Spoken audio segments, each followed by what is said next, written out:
This episode is sponsored by Cohesity. Cyber resilience isn't just about getting systems back online. It's about keeping your business operating when disruption strikes. That's the idea behind the Minimum Viable Company, or MVC, a trusted operating core for recovery. Cohesity built the MVC to help organizations identify the essential applications, data, people, and processes required to serve customers, maintain communication, protect revenue, and meet critical obligations. By restoring this trusted operating core first, organizations can reduce downtime, accelerate recovery, and maintain continuity while broader restoration efforts continue. It also provides a clear recovery target, enabling teams to focus resources where they will have the greatest business impact. Learn more at cohesity.com/resilience. That's cohesity.com/resilience. Cohesity, resilience everywhere.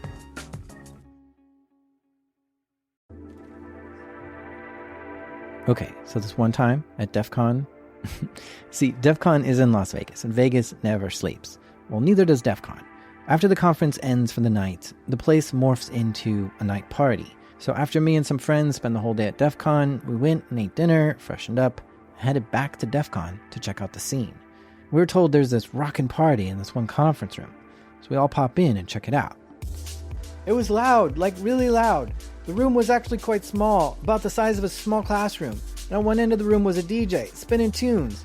He looked bored as he was doing it. The room had bright red lights everywhere, with intense black lights shining in your face. I looked around. There were like me, my 3 friends, the DJ, and 2 other guys in this room. The 2 other guys were bumping their heads to the DJ, but their eyes looked like they were lost in deep thought. And that was it. The place was dead. Pretty much as soon as I came into the room, I knew this. The music sucked, the lights were blinding. I wanted to leave right away. I scanned the room to look around. Oh, there's an ice chest over there. Let's go check it out. Ah, it's empty. There's a photo booth in the corner. No thank you. I told the boys, let's go. This sucks. We head for the door. I take one last look over my shoulder, and I see 4 girls and 2 guys come out of the photo booth. Now, this was a regular-sized photo booth, way too small for 6 people to fit into it. The room was so disorienting that I didn't put that together, and so we walked out and looked for another party. We ended up going down to the pool and hanging out there. The next day, my friend told me about this banging party at DEFCON last night. I was like, where was it? And he's like, oh, it was in this one conference room. I'm like, I was in that exact conference room, and that party was not banging. He's like, well, did you go through the photo booth? Yeah, the photo booth was the doorway into the actual party. They staged an entirely fake party just outside the real party to fool me, and I was properly fooled. What a smokescreen. Why didn't I register that 6 people coming out of a photo booth was weird? I don't know, but I feel like this story kind of sums up what DEFCON is like. It's crazy stuff happening all over, right in front of your nose, but you kind of need the right set of eyes to see exactly what's happening, or you'll miss it. These are true stories from the dark side of the internet. I'm Jack Rhysider. This is Darknet Diaries.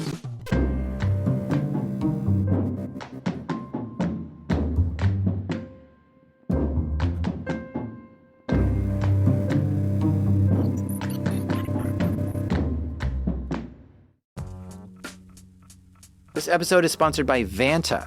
What's the one thing in business that's spreading as fast as AI? AI risk. Every new tool your team signs up for, every vendor that turns on AI features, every new integration, each one is an opportunity for something to go wrong. And most security programs weren't built for AI's pace of growth. Enter Vanta. Vanta is helping companies like yours watch for the risks that show up between audits, across your vendors, your AI tools, and your whole environment. How? The Vanta agent works like a 24/7 GRC engineer in the background, finding issues, drafting fixes for you, and cutting vendor assessment time by up to 50%. Whether you're a fast-growing startup or a global enterprise, Vanta is here to help you automate your security and compliance and earn and prove trust. Get started today at vanta.com/darknet. That's spelled VANTA. Vanta.com/darknet.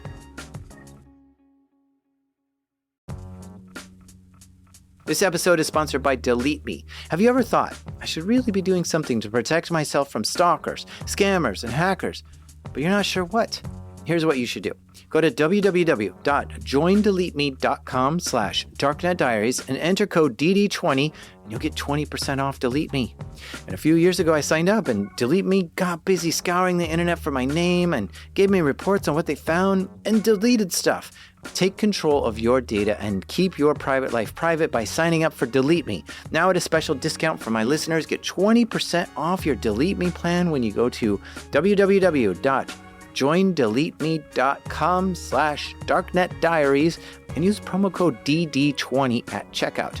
The only way to get 20% off is to go to www.joindeleteme.com/darknetdiaries and enter code DD20 at checkout. That's www.joindeleteme.com/darknetdiaries, code DD20. It's summertime. You know what that means? Summer Hacker Camp. And there's so many stories that come out of Summer Hacker Camp, and I want to talk about a few. What's Summer Hacker Camp, you say? This is what we call the week around DEFCON in Las Vegas. See, DEFCON is the largest hacking conference in the world, but there are like 4 or 5 or 6 or 12 security conferences all happening at the same time that week. It's just crazy. First, the week starts out with Black Hat. Black Hat is a security conference, but it's more geared towards professionals. You'll see people here wearing the typical business casual attire. And there are a lot of vendors all over the place trying to sell you solutions on keeping your network more secure. And of course, there's talks and workshops at Black Hat too. But Black Hat is super expensive. So another conference started up at the same time that Black Hat is going on, but it's more community ran. It's called B-Sides. So while Black Hat is happening, B-Sides, the security conference, is happening just a few blocks away, and it's completely free. It's a great place to meet people and socialize with other security-minded folks. Here, the dress is more casual. Cargo pants, t-shirts, that's more common. At B-Sides, you'll see a lot of amazing talks too, from fantastic security professionals. A lot of these talks are rejected from Black Hat, so some are really great. And only a handful of vendors are here, so you're not like overwhelmed with people selling you stuff.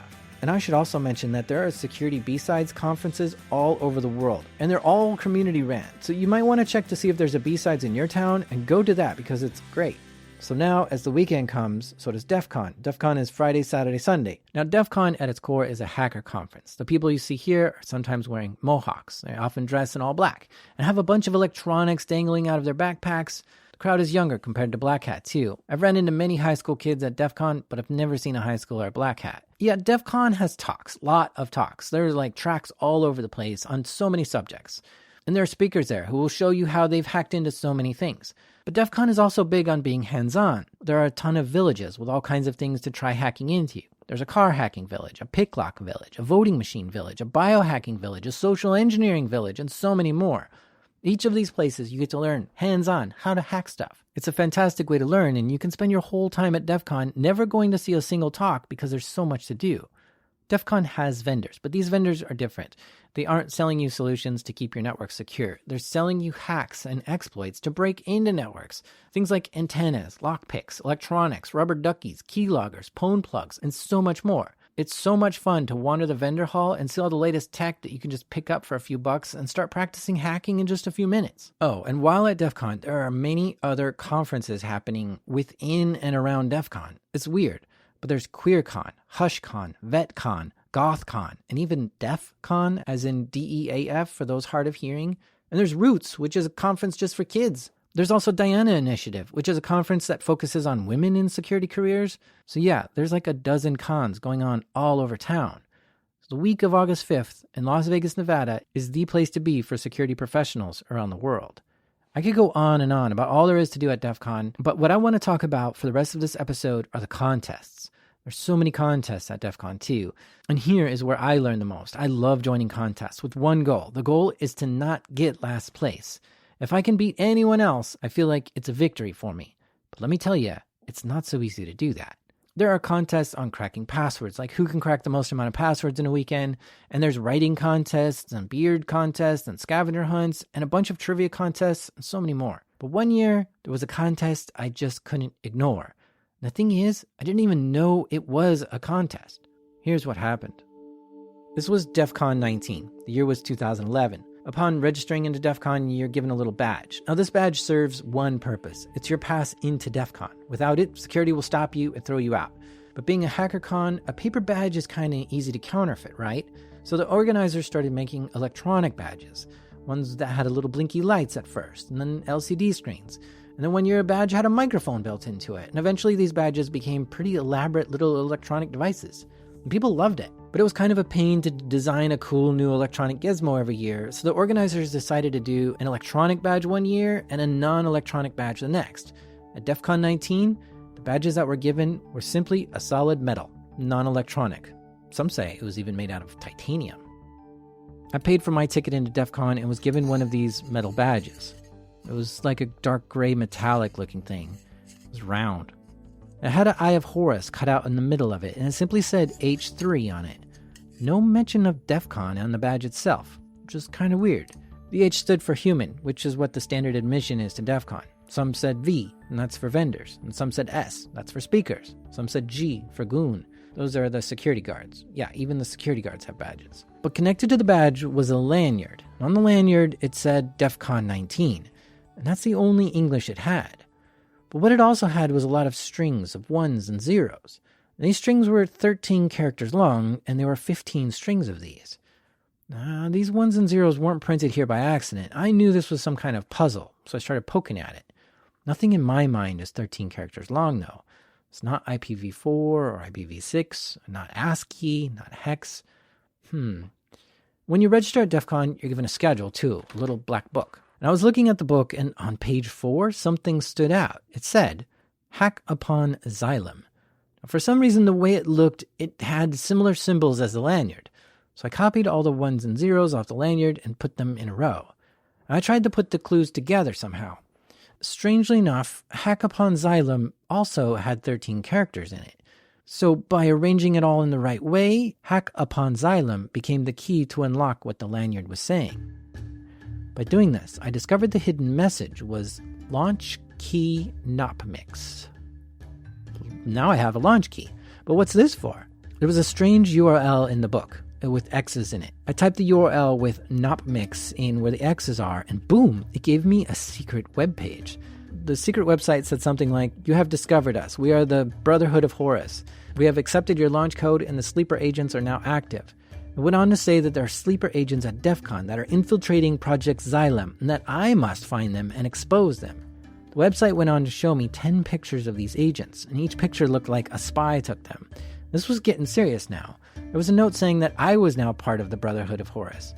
I think I just got recruited to help out. I think this Brotherhood of Horus group was trying to send a message out to get someone to help, but didn't want it to be too obvious or the sleeper agents would know. It was on. I was ready for this. Forget about the talks I wanted to go to. I wanted to play this game. Time for the next clue. The website told me I had to get an ace of spades and hand it to one of the sleeper agents, but I have to write the password on the card.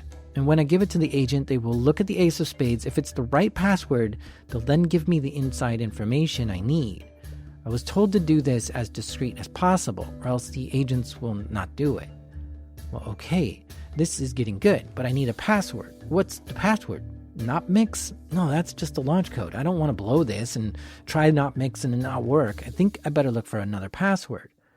The bottom of the pages in DEF CON had a little puzzle. It took me a long time, but I solved what it said, and it said find code word ghost. I looked all over the conference for a ghost. I didn't see one. But there were huge pieces of artwork stuck to the floor of the conference, giant circles with the words DEF CON on them, but with lots of strange symbols too. One had Japanese writing on it. So I stood there and profiled people, looking for anyone who might know, like, they speak Japanese. I asked people and eventually found someone who could read Japanese. He told me the Japanese symbol on the floor said ghost. I found the code word ghost. And this led me to a logic puzzle, which I had to solve to find another clue. But I still didn't have the password. At this point, running all over the conference looking for clues and standing on top of them for 30 minutes at a time, writing things down and asking people for help, I started finding other people who were solving the same puzzle as me. So we started trading information. I told them how I solved one thing, and then they would tell me what that password was. The password was Little Sister. Excellent. Me and a friend found an ace of spades, and we wrote Little Sister on it and started looking for sleeper agents. But but this was hard. I was looking for one of 10 people in a crowd of 10,000 people. All I had was their picture too, not like I can ask for names or anything. So I stood in the hallway staring at every person walking by, trying to recognize if any of them matched the faces in the photos. Nothing, nobody. And people were a little weirded out by me too, staring at everyone. Then I met another team solving the puzzle, and they told me they just saw one of the agents in the vendor area. Quickly, I ran down and spotted them. He had a Z on his badge, which was really strange. At this point, I realized I'm playing an ARG, an alternate reality game, a game that combines the real world with fantasy, and I was having a blast. I very casually walked up to him, handed him the card. I said nothing. He looked at the card, looked around for a moment, and told me the code. Candy. Candy. That's it? I typed it into the website, that mysterious URL we saw earlier, and Candy worked. I was supposed to send a message to something. The something was garbled. I had the message, but I didn't know where to send it. So I had to solve this little puzzle to figure out what it was, and it turned out to be an email address. So I sent the message to the email address, and somebody responded on the email, which gave me a next clue. And that clue made me believe that I needed to gather all the different badges at the conference, stack them up on top of each other, and then that will give me the key to unlock the code. So me and a few friends started going to every person at the conference looking at their badge to see if it was one I hadn't seen before, or a new one, or a different one. I wanted to see the vendors one, the human one, the contestant ones, the black badges, the goon badges, and I took a photo of everyone, and I traced it on a piece of paper, and I documented it as best I could, every single badge. And this took hours and hours and hours. Finally, I felt like I got them all traced on a piece of paper, and when I did that, I noticed there were certain notches in some positions. And so I'm starting to think these notches mean something. The notches are the key or the code or something, but this is madness. I mean, what kind of key is a bunch of notches and 30 different badges? How do you use that to decipher a string of numbers? I couldn't do it. My friends couldn't do it. And at this point, it's Sunday now. The conference is almost over. I gave up. I wouldn't be able to solve this. I've got to go home soon. So I start asking around. None of the teams have actually solved it. We were all stuck on that same exact last step. So we grabbed a corner of a conference room at DEFCON, and all the teams came together to try to figure it out. We brought a big screen TV in and started putting all the clues on it and discussing all the possibilities. And we went over everything we tried with each other. And this gave us new ideas to try, but those ideas weren't working either. And the conference was pretty much done now. There were no more talks happening. The place was starting to clear out. It was closing. We were at the end of our time. But we needed to solve this, so we kept at it, plugging away at this last puzzle. At this point, there were about 20 of us, from 8 different teams, all in the same room, sweating over this puzzle. At some point, one guy squeaked. We all looked, and he was furiously writing something out on a piece of paper, and he said, hang on, this might be it. And he wrote out a string, and just like that, the puzzle was solved. We quickly emailed the clue in and got a response. Infiltration successful. Congratulations on completing the badge puzzle. Yes, we all roared with excitement, and there were high fives. We solved it. The puzzle was created by a guy named Lost, and he said he'll come to us and give us the reward. We told him we're in this conference room, and he shows up and gives us the prize, a black badge. It was also made of titanium and looked like the Punisher skull. Holy cow, the black badge is the most coveted prize at DEFCON. Only a few contests have the black badge as a reward. It's like a gold medal for hackers, and it actually has real value. Your black badge gets you free entry to DEFCON for life. Lost handed it to us. We were all smiling and loving this moment. But then he said, but we can only have one. And we're like, but there's 20 of us. How are we supposed to split one amongst us all? And he said, well, you'll have to figure that out. Sorry, guys. We were all pretty mad at this because this is not a puzzle that one person can solve. But only one person gets a prize. It's just not fair. But that was that. One badge for our group of 20 people. Well, we agreed which team should get the badge based on their performance, and they'd figure out something special to do with it. We all exchanged email addresses, went home. The next year, lo and behold, that winning team came through. They spent the year making replicas of the Black Skull badge. It looked the same in every way, except it was about 3/4 size, and they printed on the top of it, Brotherhood of Horus, which is what we called ourselves during this challenge. This was a cool little trophy to keep, and I still have it right here in front of me, on my desk, and I look at it all the time. So you tell me, did I win the black badge? I don't think so. I don't get free passes at DEFCON, but did I help 1/20th of the way to get the black badge for the team? Hell yes, I did. I spent my entire DEF CON weekend on that one puzzle, and I don't remember a single other thing from DEF CON 19. But that's what it takes to win these contests. If you're going to compete to win in a contest, it'll be one of the hardest, craziest weekends you'll ever experience. Today, the badges at DEF CON have gone nutso. Because people love those electronic badges so much, people just started making their own badges. Some designate what hacker group you're with, and some designate what city you're from, and others show what skills you have. But most people wear them because they're just fun. Blinking lights, little video games, swappable parts, Wi-Fi strength meters. And these things add up quick. Many people will just wear like 10 or more badges around their neck at DEF CON, kind of like collecting them. And this is what's called badge life. So that's the story about how I kinda, sorta, almost won a black badge. But after the break, we'll talk to a guy who won 4 of them.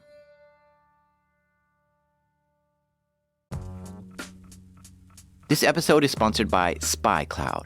Everyday stolen identity data like credentials, session cookies, PII, and more flows through criminal underground markets. Most companies don't know what's been exposed until it's too late. For the last decade, SpyCloud has existed for one reason: to disrupt cybercrime and end criminals' ability to profit from stolen data. That mission has never been more urgent. SpyCloud's latest idea has been to recapture darknet data from successful phishes, info-stealer malware, combo lists, and breachers to put it to good use. They transform it into automated identity threat protection using advanced analytics and AI to protect workforce, consumers, and supplier identities from authentication bypass, session hijacking, account takeover, ransomware, and fraud. Don't wait to become the headline. Find out what criminals already know about your organization. Get your free Darknet exposure report at spycloud.com/darknetdiaries. That's spycloud.com/darknetdiaries.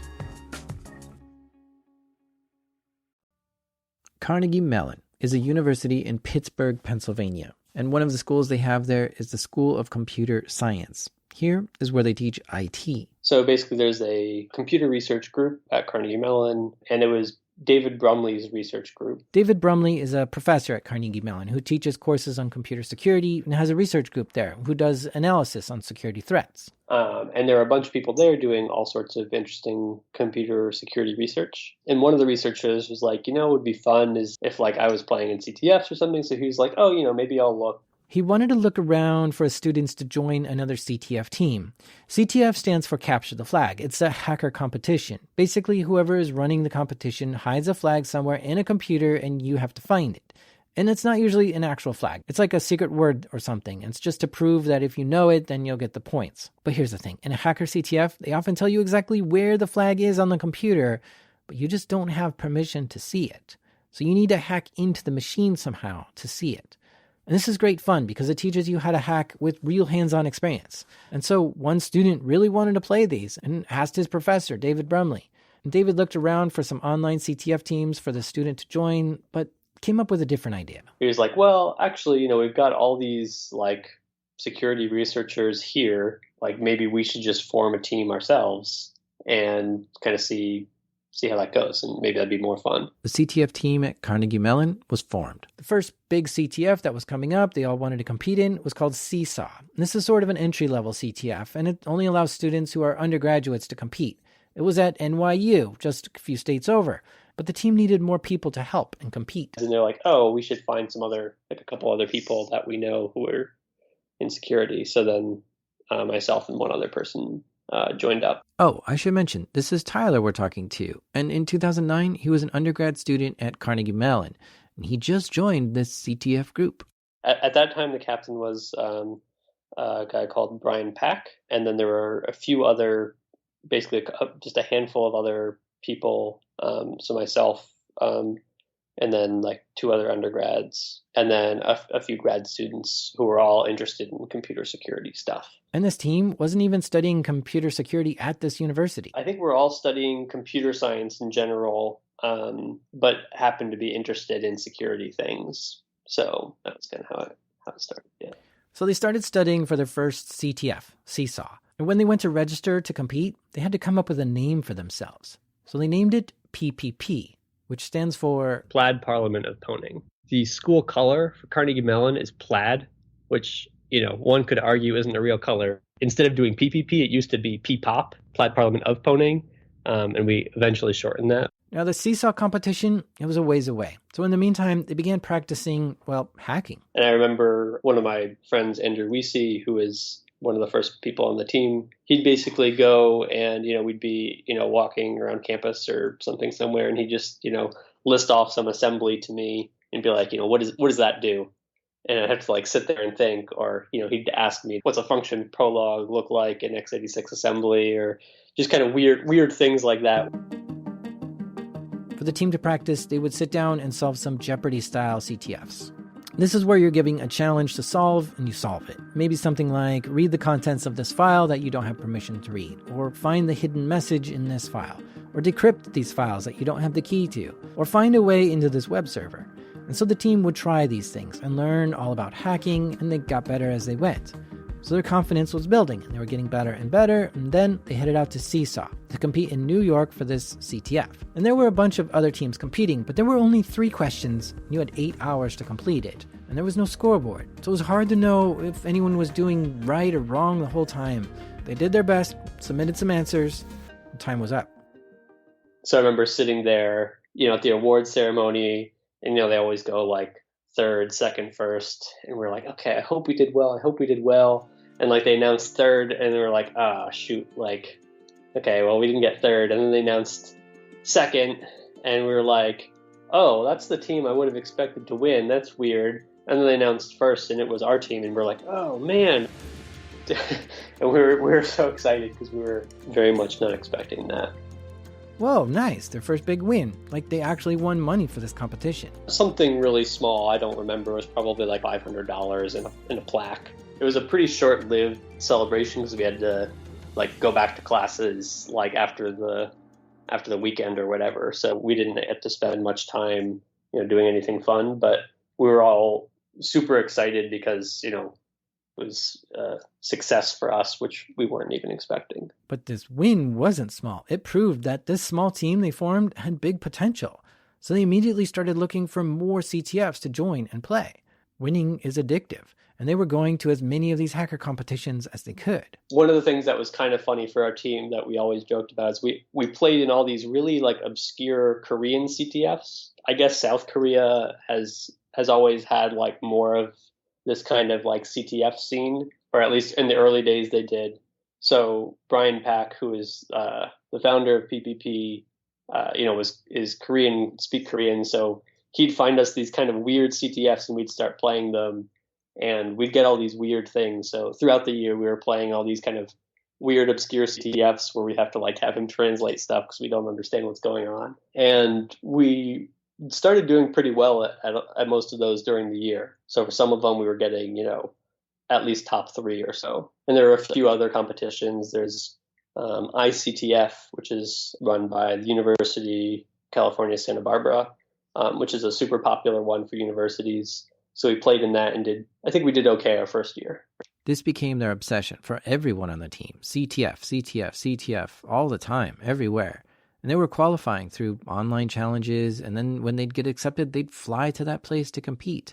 New York, California. Many of these CTFs would pay for their flight and room and entry if you qualified. The team wasn't winning all that much money, but they were still doing really well. And they were starting to get to know some of the other teams they were competing against too. But PPP was doing so many more CTFs than anyone else. If you looked around at the time, most of the other teams would, play in maybe 3 competitions a year, whereas PPP was playing in, like 20 or 30 competitions a year. So it was mostly just kind of a trial by fire where we're, just jumping in and doing all the CTF problems that we could. And it turns out that that's a really good way to get very good at CTFs. This student-ran team at Carnegie Mellon was picking up some new students too. The only requirement to be in PPP was just to be a student and be interested in security. People were fascinated with what this team was doing, and they wanted to learn hacking too. So they'd come by to a practice session and join up. The team started growing a little bit. And because the sheer number of competitions they competed in, they learned a lot of tricks on hacking and really refined their skills. They were writing their own exploits, learning classic cryptography and solving ciphers, and learning how to reverse engineer software like pros. Let's talk about reverse engineering a little bit. This is an extremely important skill for these hackers. See, what a typical penetration tester does is scan a computer for known vulnerabilities. And then when they find that vulnerability, they exploit it using a tool that someone else already made. But, see, here's where these CTFs are different than penetration tests. Some of these advanced CTFs, you're told to exploit some software to get a flag, but the thing is, that software was just created specifically for this challenge, meaning it was just created last week and there's no known vulnerability for it. Your scanners won't work here. Your off-the-shelf hacking tools don't work here, and you have to somehow find vulnerabilities yourself. And that's where reverse engineering comes in. Since you can't look at the source code to see what the software is doing, your only option is to look at the machine code in assembly language. This is very low-level commands, like you're almost looking at the ones and zeros going across the wire. It's not quite, but almost, right? You're looking at where the data is stored and moved and how it's changed in the memory, and then piecing all this together to get an idea of what the program does. And this is what's called reverse engineering. And you use a disassembler like IDA Pro to do that with, completely taking the software apart and looking inside of it and looking for its flaws. So the team has to do that on some of these challenges. It's crazy hard, super technical, and intense to try to get this done within the time allotted. But they kept at it, getting better at it and better at it, doing CTF after CTF for a whole year, doing as many challenges that they could. And one of the big competitions they wanted to compete in was called CodeGate, which is a really big competition in Korea. We managed to qualify for the competition and managed to convince a bunch of our teachers to give us some time off to travel to Korea to play in a hacking competition. So we went there, and all of the teams there were kind of like the big names in CTF at the time. But it was, especially as university students who were going there, these were more like people who were in industry or professionals or things like that. They get all set up and begin the competition. I know we were doing pretty well through most of it, and actually at some parts of the game we ended up we were like in first for a little bit, but then in like the last 30 minutes of the 24-hour competition, the Swedish team managed to solve something else, and they got up to first place. At the end of the competition, it was the Swedish team, and then us, and then the Spanish team. But again, for us, like the fact that we even got top 3 was kind of mind-blowing and shocking, and it was super exciting. And also, in contrast to like Seesaw, where again it's kind of a bunch of American universities, which is it's good, it's tough competition. But this was kind of felt like the real deal.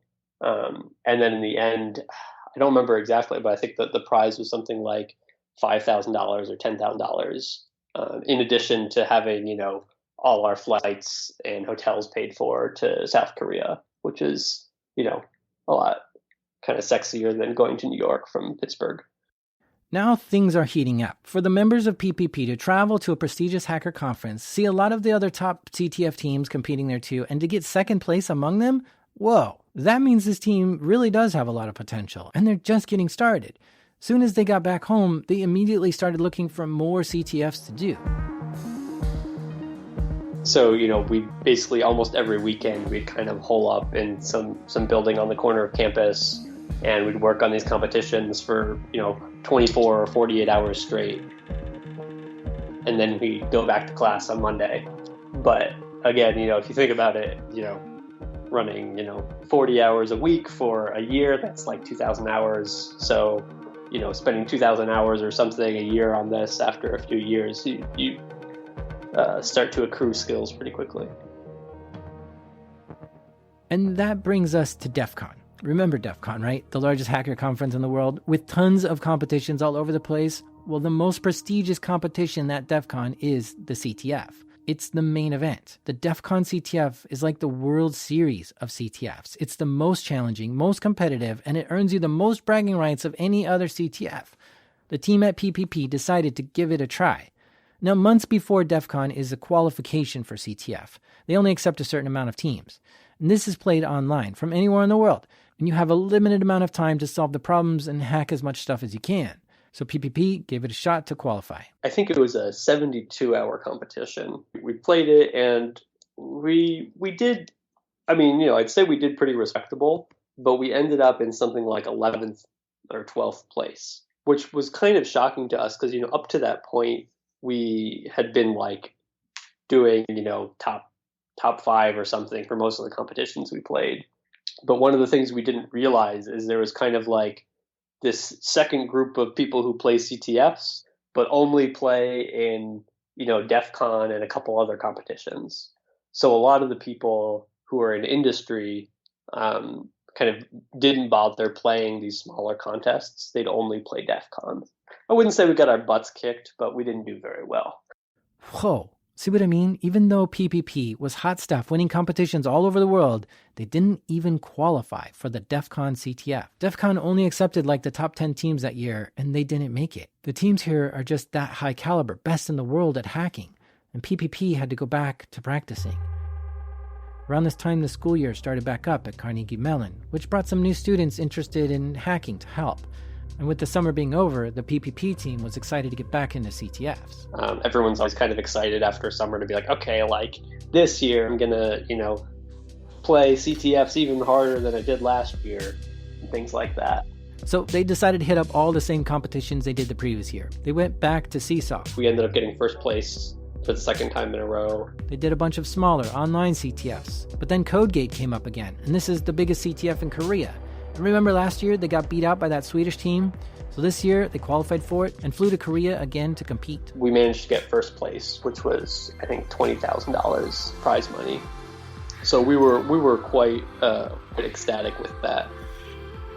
Kind of early on, our team had a lot of Korean influence. We played all the kind of the early Korean CTFs. A lot like the grad students we had in our early team were Korean. So we've always had like traditions about like going out for Korean food and stuff to celebrate things. So we went out and grabbed a whole bunch of food, and all the other teams after the conference is done and they break everything down, they kind of throw a huge party because the conference is a little bit smaller. So all the CTF teams that played in the conference, go out to a bar and drink and talk about the competition, and everyone's still kind of dreary from not sleeping, but excited from the award ceremony and everything that just happened. So it was just really cool to do that, and just a lot of fun to kind of hang out and like just drink and get to know all the other teams and eat delicious food and things like that. This was the biggest victory yet. CodeGate is a very competitive competition, and they walked home with the grand prize of $20,000, which, by the way, they saved all this money to use to travel to more CTF competitions. PPP was definitely making a name for itself in the hacker competitions, but they still wanted a shot at competing at DEFCON. Winning that would be a dream come true. So they kept practicing CTF after CTF, doing as many competitions as they could.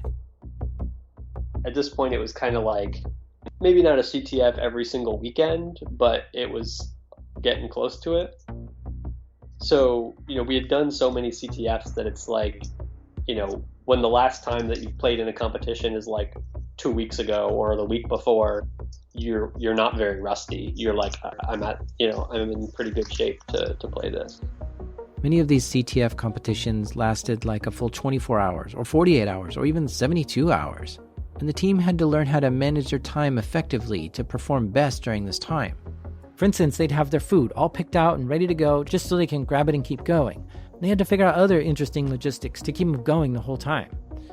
DEFCON qualifications came around again, and PPP gave it a shot. This time they did much better and did qualify. Yes, now they're on their way to the most prestigious hacking conference in the world. So we were finally ready to actually make it to DEFCON. Now, unlike the Seesaw and CodeGate hacker challenges, which paid for the PPP's flights and hotels, DEFCON didn't pay for anything.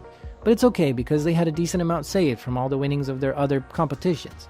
But another thing that's different about the DEFCON CTF is that this one isn't Jeopardy-based, where you have to find the clues. This style is called Attack Defend, which was not something PPP had much experience at. DEFCON is just like completely different. It's pure attack defense. There's none of this Jeopardy, like, sit and relax and think about a problem for a long time. everything is kind of hectic and like everything's on fire. And, you're in Vegas, which honestly kind of sucks. So it's like everything's kind of different from what we had been used to with like, you go into a room and there's like quiet music in the background and you sit and stare at your computer screen thinking for a long time.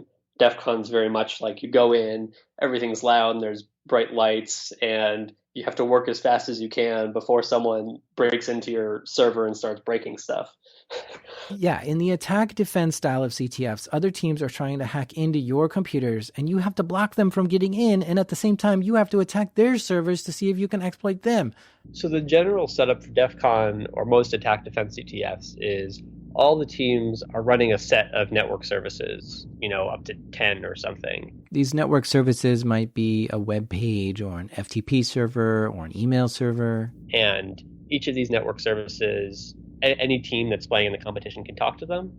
And you have to find the hole by analyzing the code that was given, for your service. So you look at your own thing and you need to find all the security holes in it, or as many as you can, and use those to start exploiting other teams. And when you start exploiting other teams, you can kind of inject backdoors or kind of do whatever clever tricks you can to make yourself, stay inside of their system no matter what they do. And as you're doing this, you have to pull out some data from their system in the form of like a flag, which is basically just kind of a single file that will stay on disk and then rotate every 5 minutes or so. Every 5 minutes, you want to prove that you have access to the system by continuously stealing the contents of that file. And then simultaneously, you need to defend your own network, either by patching your services, by analyzing network traffic, anything like that, so that you can prevent other teams from using the same attacks that you're trying to develop against you or any other attacks that they find. So this puts a whole new twist on the CTF game style. Now you have to strategically think which teams to attack, when to attack them, how to attack them. Like, it's probably better to attack yourself first, learn how you're vulnerable, and then use that vulnerability against another team, and at the same time try to figure out how to defend yourself from that vulnerability. And if you do it this way, you're very quick in and out of the network before they even know it. But here's the other aspect you have to consider. Any team that is attacking you, you can sniff their incoming packets and try to see how they're attacking you. From here, you can sometimes steal their vulnerabilities because they just showed you their hand. So we were playing, and during DEF CON, because it's attack defense, you have to look at network traffic. So things that other teams are sending over the network to your machine. And one of the things we saw was like some clear version of a backdoor. So, sometimes after a team exploits a challenge, they'll put in addition to their exploit, which gets them a flag, they'll put in something that will persist after their exploit terminates and keep sending the flag back. So we saw something, and it was like installing a cron tab entry. A cron tab entry is a command that's just set to run at a certain interval. So maybe every 5 minutes it checks to see what's in a file and then sends the contents of that file to that team. So we were like, oh, this looks interesting. But, we went to our machine and we, did like cron tab -L or whatever to list our cron tab. And it was like, okay, there's nothing here. Like they didn't pwn us with this, so we're fine. But as we kept going throughout the day, we realized that we were definitely getting exploited on that service, and we had no idea how anyone was doing it. So we kept looking and looking, and we couldn't figure it out.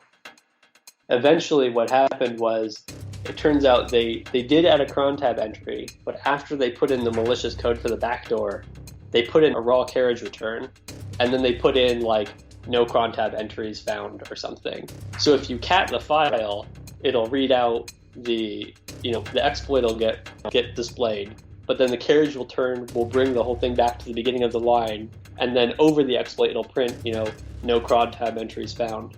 So if you just cat the file, you don't see anything. But if you cat the file and pipe it to like a hex dump, then you'll see like there's a whole bunch of other hidden stuff inside of there. You see how crazy this is getting? You're in a room with some of the best hackers in the world attacking your systems like crazy, and they're doing everything they can to hide the fact that they're hacking into your box. And there's a feeling you get when you find out hackers are in your computer. It's crazy stressful and intense. The blood rushes from your face when you find out someone else is in your computer, even if it is just a competition. Tyler was kind of upset that this team was sneaking backdoors into their server, so they wanted to do some sort of payback. They watched the network traffic for that team and saw that whenever they would grab a flag, they had a server open and ready for listening for incoming flags. So Tyler had a plan. And we started sending giga columns. So basically compress, a gigabyte of null bytes, which will compress down into a few kilobytes of compressed data because it compresses very well. And then we'd send that to their server that was listening for flags. And then, on their end, they're going to decompress this gigabytes and gigabytes of stuff and try to submit it as a flag.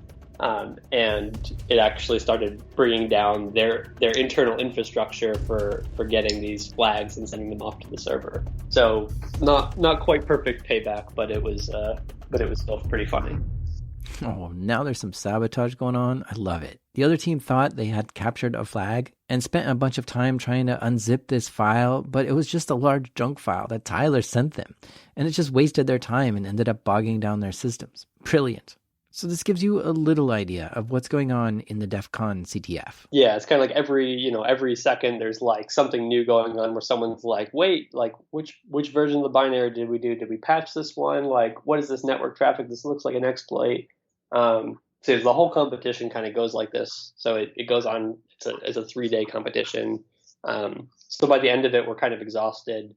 And the scoreboard's kind of open the whole time, so we can see that. I don't know what we got our first year, but 7th place or something. Kind of no hope pretty early on. It was pretty clear that we were getting screwed in that event. Bummer. 7th place? It means nothing. There are only prizes for first place. I mean, how many more CTFs and practicing does this team need to do to win this thing? But I guess they're just college kids after all and still have a lot to learn. So back home to Carnegie Mellon they went. The new school season started up, which means more people joining PPP, and again, they make their rounds to all the CTFs for the year. They go compete in all the ones they can, pretty much every weekend again, dedicating another year to CTFs. But this time, they focus on things that will help them prepare for DEFCON. So the year goes by, and then DEFCON qualification comes up again. PPP tries and qualifies. They fly out to Vegas again to compete. But they didn't do so great. They got something like 5th place that year.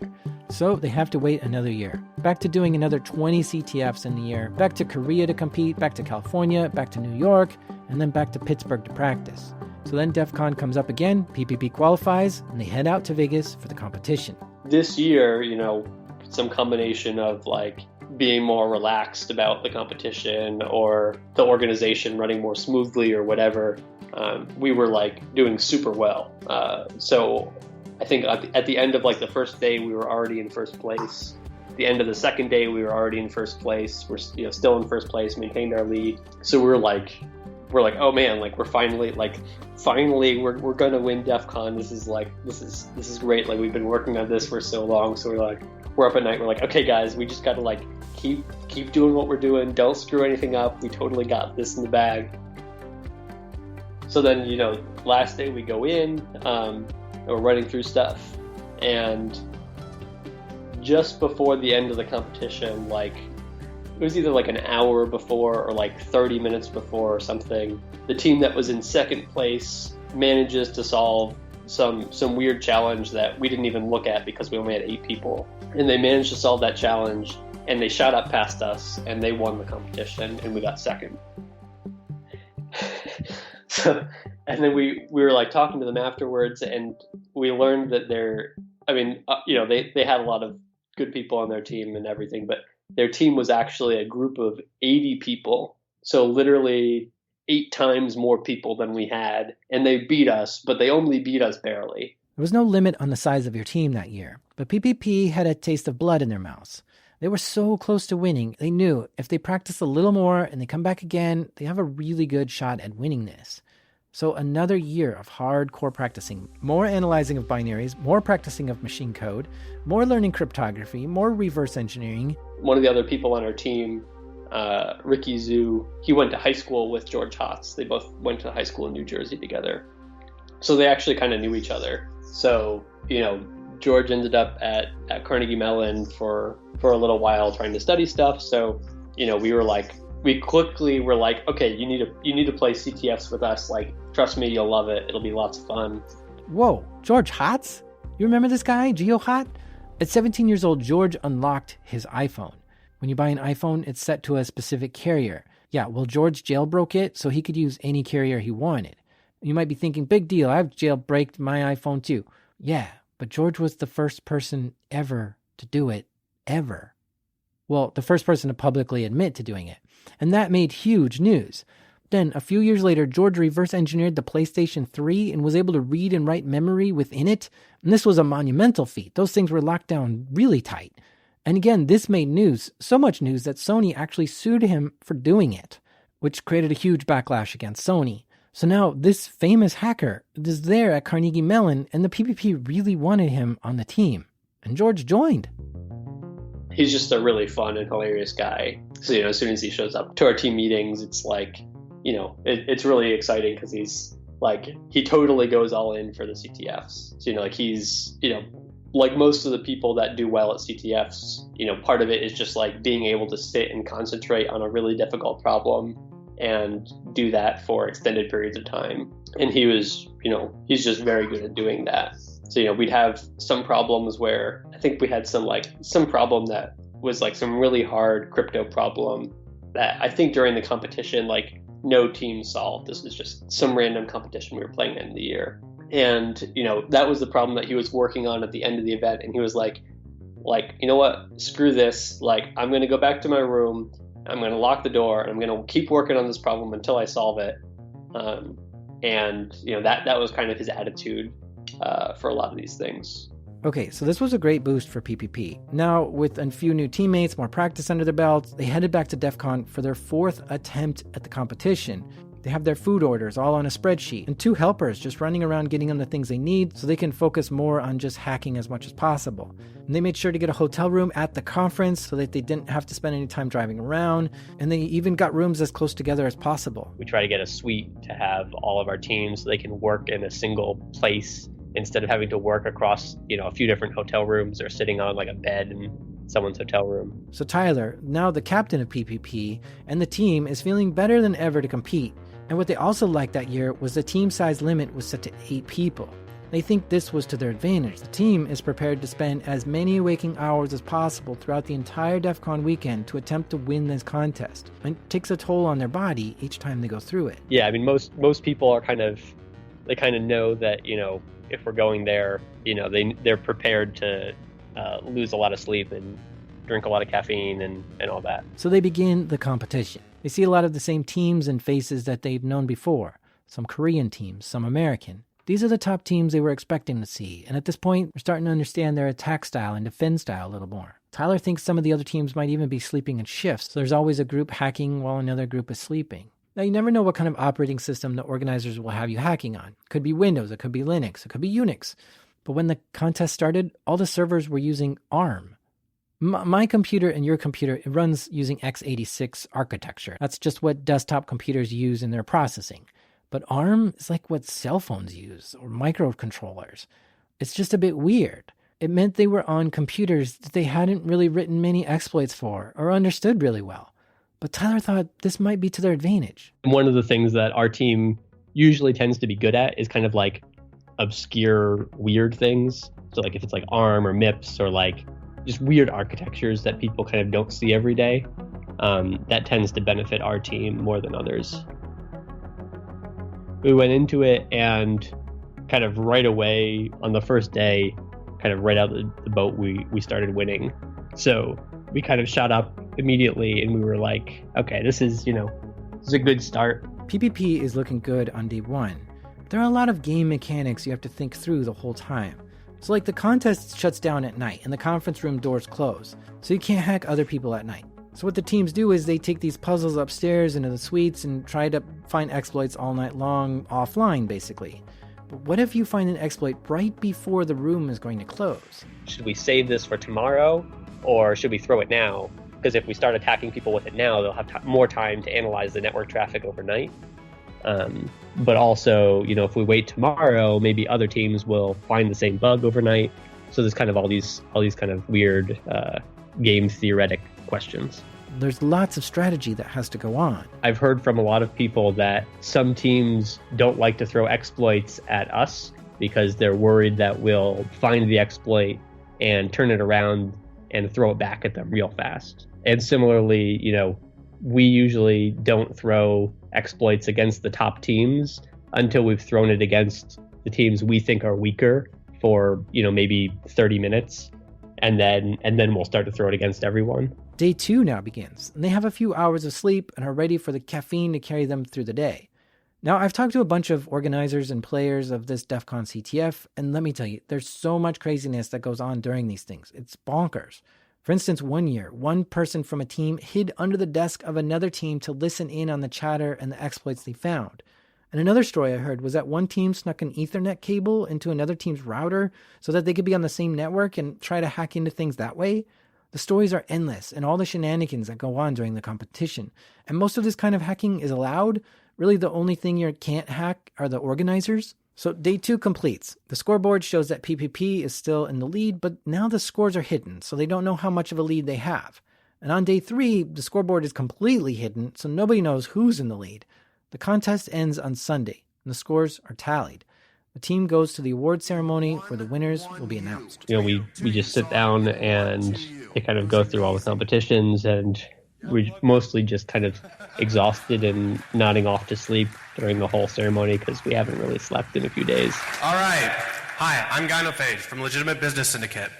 First place will receive 8 black badges. In third place, we had Rayon ASRT. In second place, we had the Men in Black Hats. And in first place, we had PPP, the Plaid Parliament of Poning.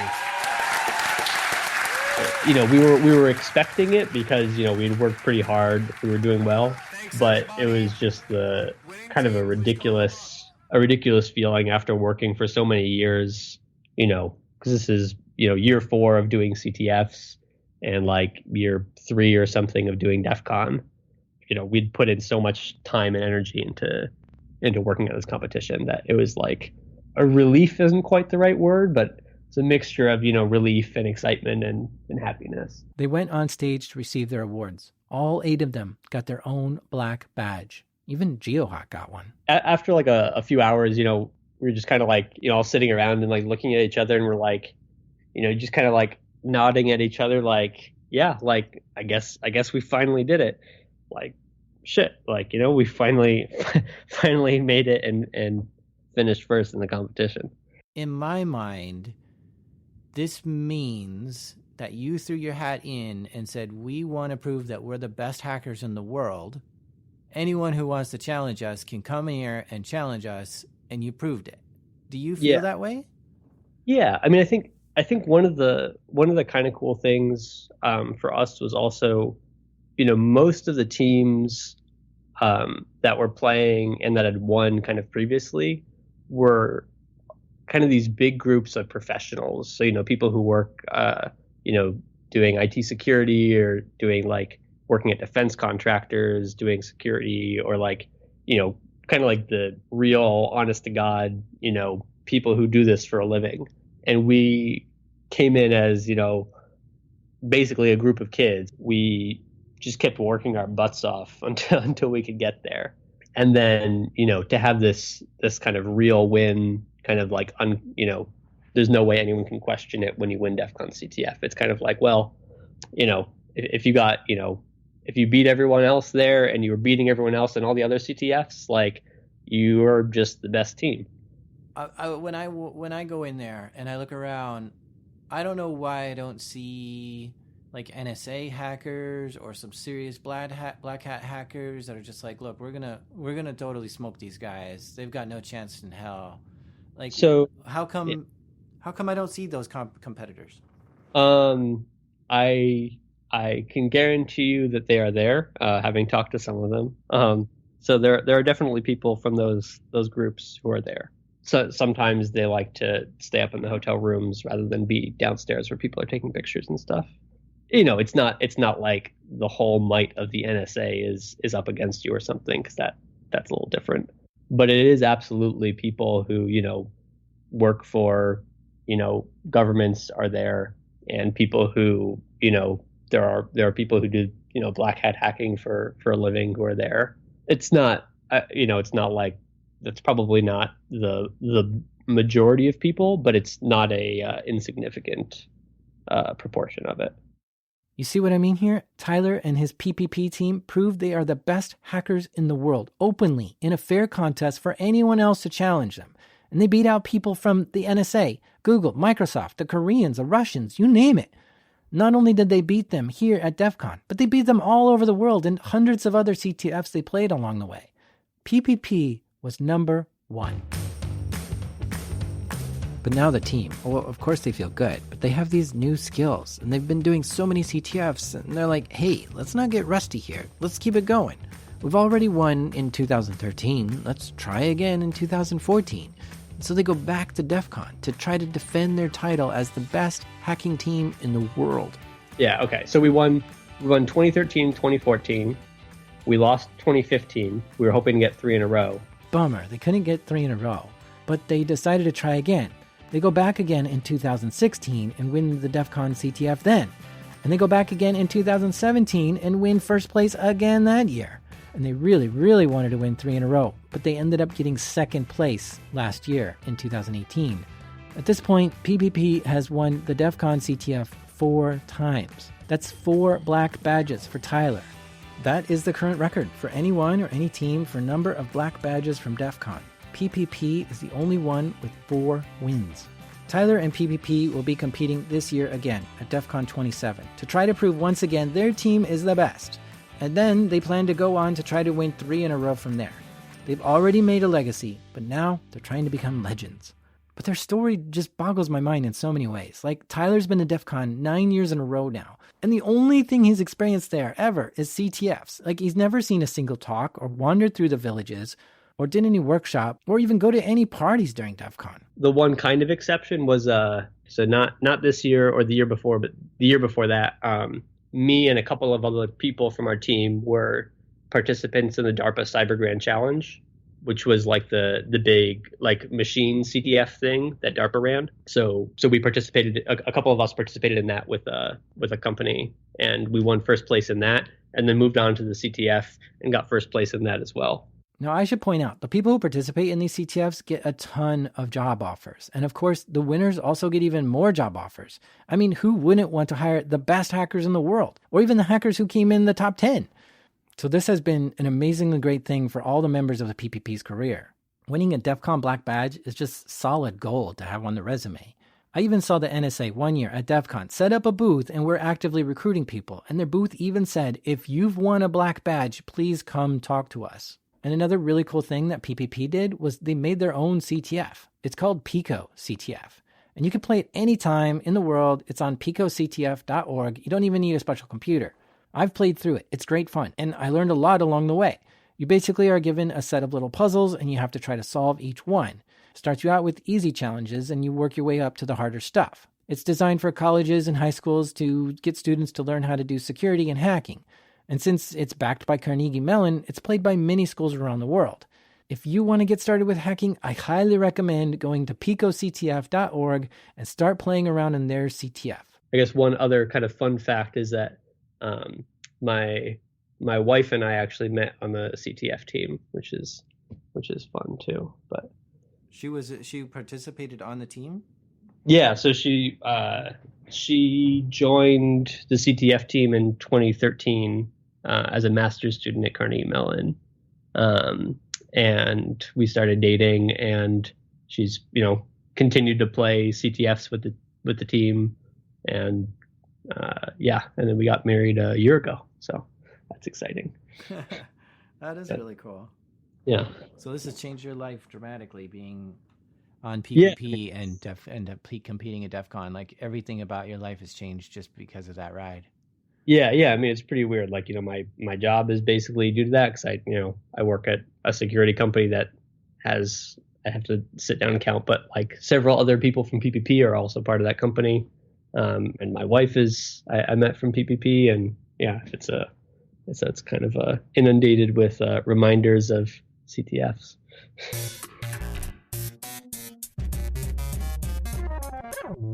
You've been listening to Darknet Diaries. Thanks, Tyler, for telling us your story. Good luck at DEF CON this year.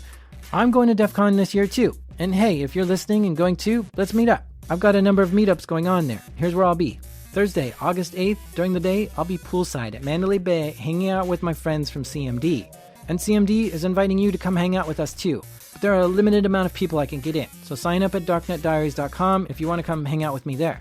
Then again, on Thursday night, you can find me at the link at the 3535 bar.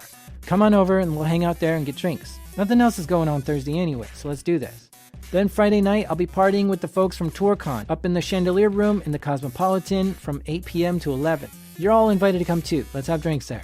My schedule is going to be posted on darknetdiaries.com, so don't go blowing up my text trying to find where I am. Just look for my whereabouts there and you'll find me. This episode was created by me, the Binjitsu White Belt, Jack Recider. The theme music is by the Ba-da-ba-ba-ba Breakmaster Cylinder.